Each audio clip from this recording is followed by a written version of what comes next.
Donbas, there will be no harvest. As Russian shells fall about us, these fields and furrows are instead ploughed by gun tracks and fighting men. Ukraine's National Guard leads us through the barrage. They pause only briefly and by the cover of tree lines. This is a war of artillery, of seemingly limitless firepower, and of scorched earth. The destruction is measured in the square kilometres. With phosphorus and cluster bombs, Russia burns and scores what it seeks to capture. A canopy of acacias gives some protection from drones, but from here onwards they must go on foot. When Russia advanced in July, they fell back to these bunkers. Here they are defending, for now. Look at the field to your left. They could be coming out of the woods to the firing position.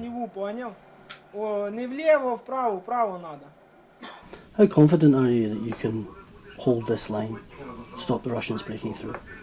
100%. We will hold it. There cannot be any other option.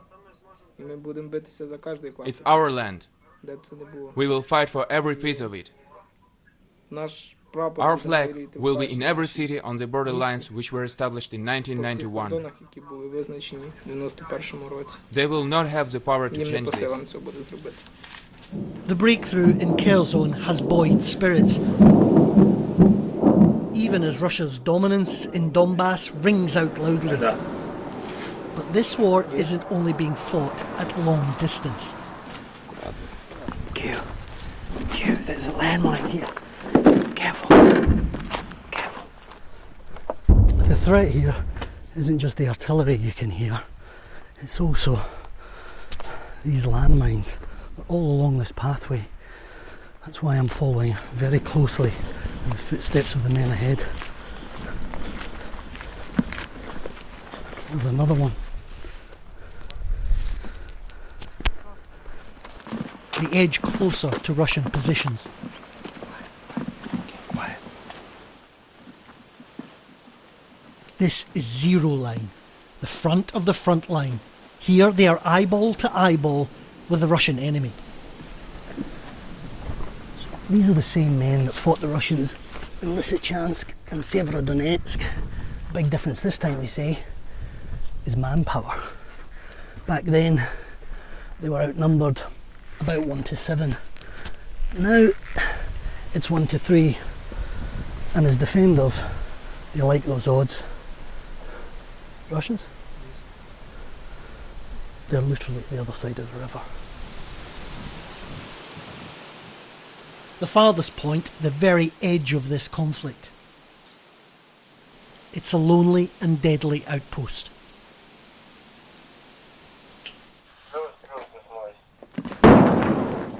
And there are more threats.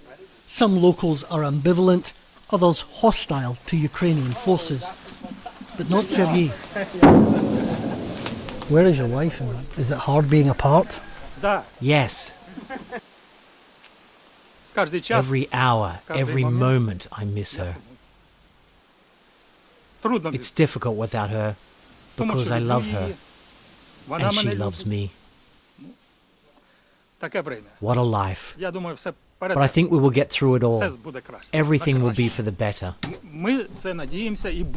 It's in our nature as Ukrainians to succeed, no matter what. I'm not a nationalist, but I believe in Ukraine and our armed forces.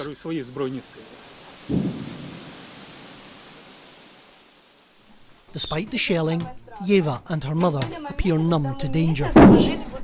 We can hear the shelling all around us. I am afraid. I have a small selection of medical supplies which could be helpful.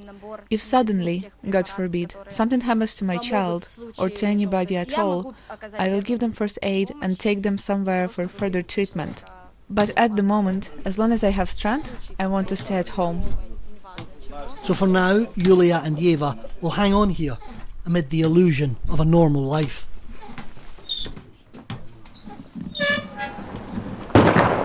in villages and towns for hundreds of kilometres.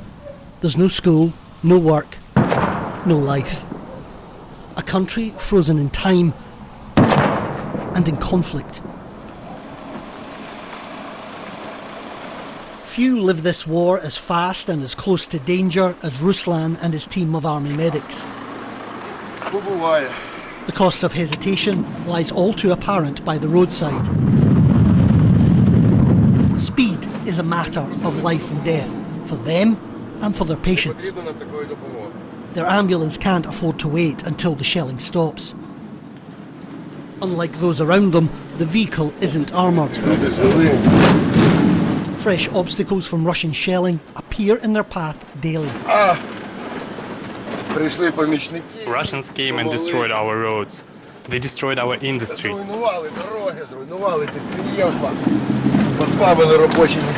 They left us with nowhere to work.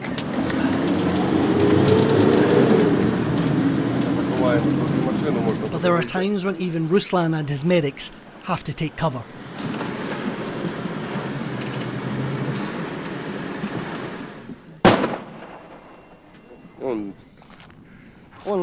Over there you can see smoke. Their mortar is working. Ruslan, we can see Russian incoming mortar fire here. What do you do when you have casualties out there and this kind of firepower is coming in? What decisions do you have to make? We see the enemy, and the enemy sees us, but the enemy hides in the tree line there, disguising himself. We can't do that. Our ambulance is exposed. We have to pick up the injured and take them out.